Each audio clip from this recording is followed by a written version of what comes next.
Buenos días para todos. En esta mañana vamos a estar hablando acerca de las fuerzas intermoleculares, las cuales podemos definir como las fuerzas que actúan sobre distintas moléculas o iones que hacen que estos se atraigan o se repelen.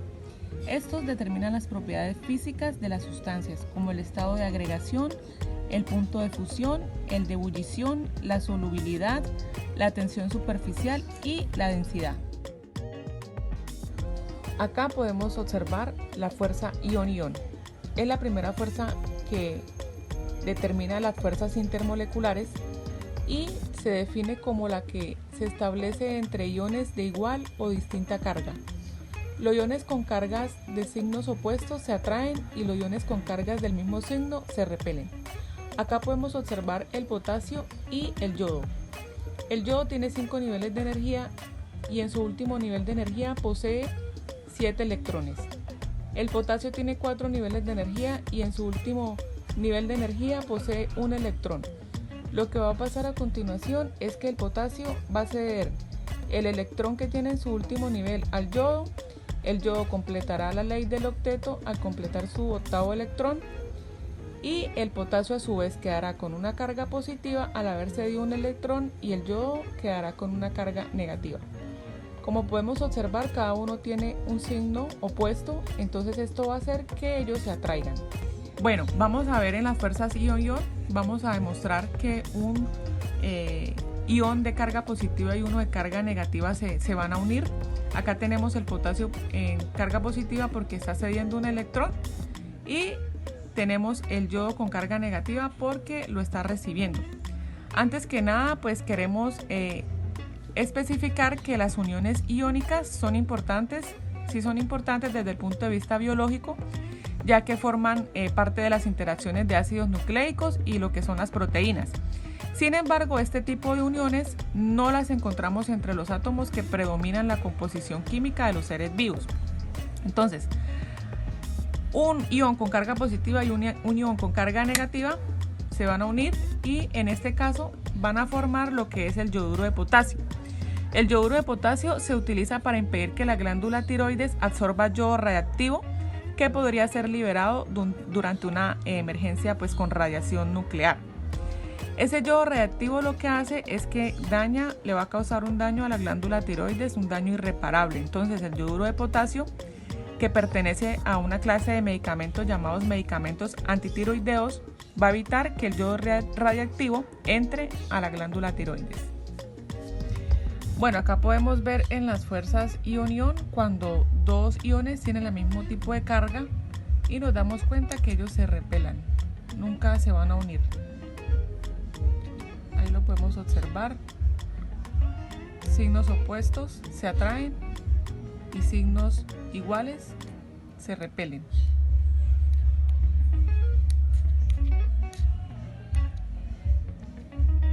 Muchas gracias. Buenos días para todos. Yo les voy a hablar sobre las fuerzas ion-dipolo.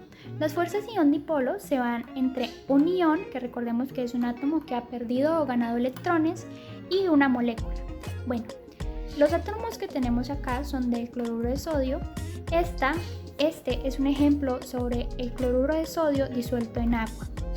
Entonces se preguntarán por qué el sodio está positivo y por qué, por el contrario, el cloro está negativo. Bueno, resulta y pasa que ellos dos en su enlace es iónico, lo que quiere decir que el cloro le ha quitado un electrón al sodio para completar la ley del octeto. Entonces, como a él le fue arrebatado un electrón, quedó cargado positivamente debido a que quedó con más protones que electrones, y por el contrario, el cloro, como ganó un electrón, está cargado más con electrones que con protones, por lo tanto su carga va a ser negativa. Entonces, en las fuerzas ion-dipolo, ellos van a ser atraídos por las fuerzas electrostáticas y por sus cargas. Entonces, no va a haber una interacción entre polos iguales, ya que se van a repeler, sino entre polos opuestos. De igual medida en el cloro.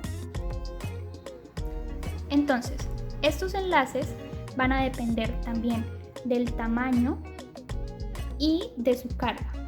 Un claro ejemplo es que en el magnesio, es otro de los ejemplos, las fuerzas van a ser atraídas aún más debido a que él es más grande y tiene una carga positiva aún mayor.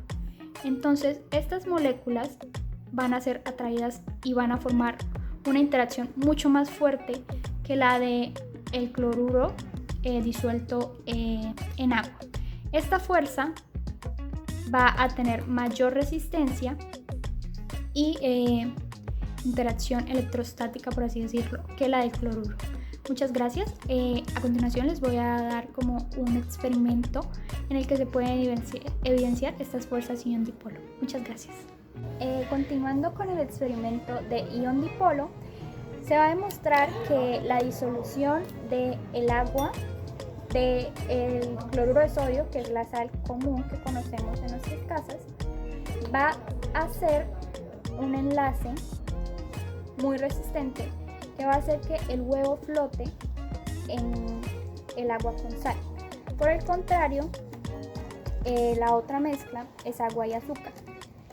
Y se podrá mirar que el huevo no flota debido a que sus enlaces no son tan resistentes como el de ion dipolo de las moléculas unidas al ion de cloruro de sodio. Bueno, voy a mezclar el agua con el azúcar.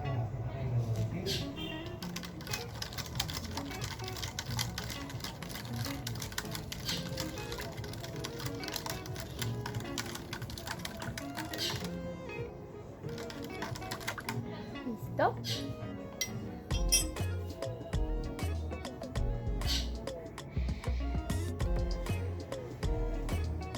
Como vemos, el huevo flota debido a que estos enlaces se hacen tan fuertes que impiden que el huevo llegue hasta el fondo. Por el contrario, en el enlace con el azúcar, como podrán ver, el huevo se estancó y no subió al igual que este. Muchas gracias. Para esto se necesitó agua, 2 vasos transparentes, azúcar, sal y huevos. Muchas gracias. Las fuerzas de ion dipolo inducido se da a partir de un ion y una molécula polar. En este caso, el ion de hierro, que es un catión en este momento porque ha perdido electrones, pasa a un catión positivo. Y aquí encontramos una molécula polar de oxígeno.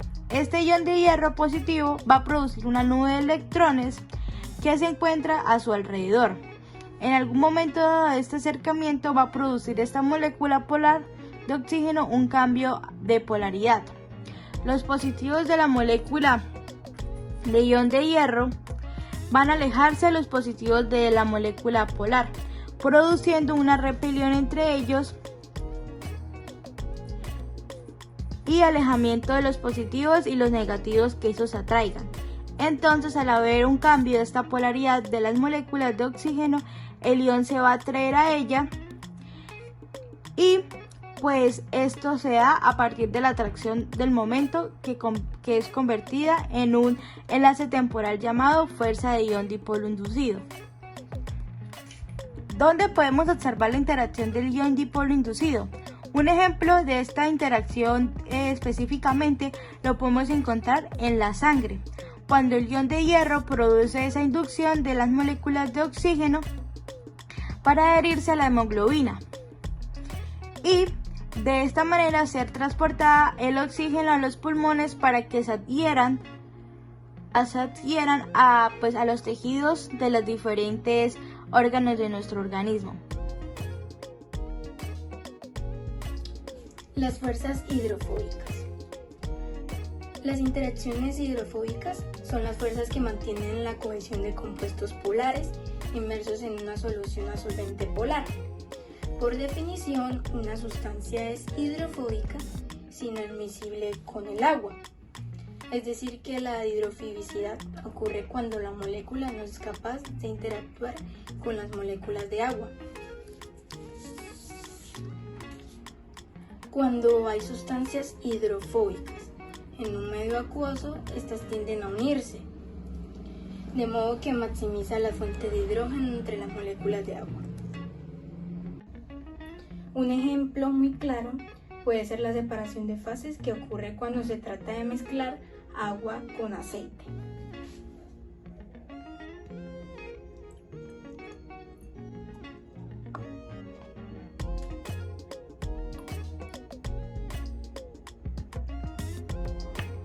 En este caso, las moléculas de aceite son hidrofóbicas e interactúan entre sí como el resultado de ordenamiento de las moléculas de agua a su alrededor.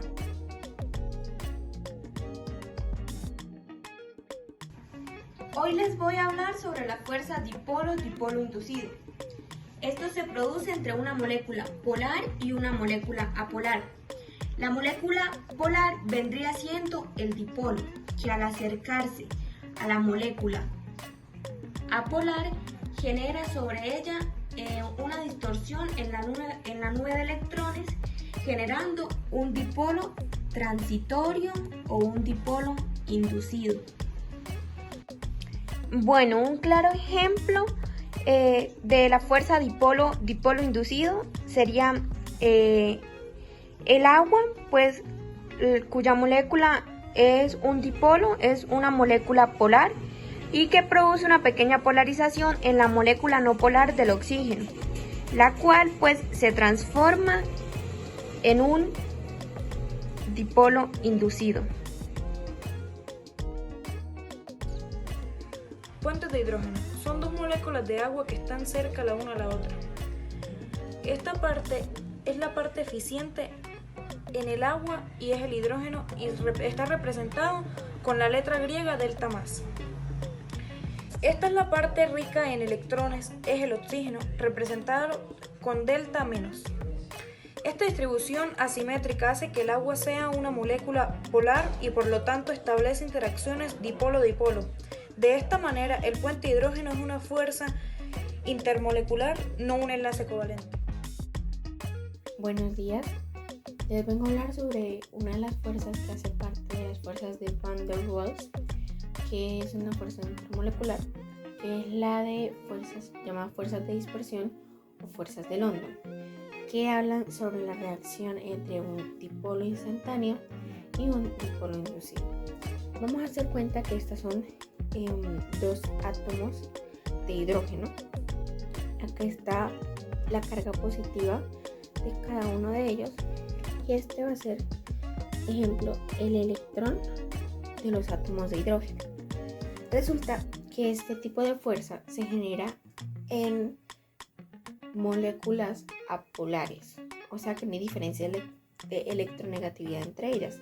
Entonces por eso normalmente se usan las moléculas, por ejemplo, de hidrógeno, que tienen que ser dos para unirse, o por ejemplo también puede ser la de bromo o la de cloro. En este caso, hablando de hidrógeno, resulta que las moléculas están por separado, pero sus electrones están en constante movimiento alrededor de la molécula. ¿Qué sucede en esta situación? Resulta que en algún momento en específico que el electrón esté rotando, va a acumularse su carga electronegativa aquí. ¿Y eso qué va a generar?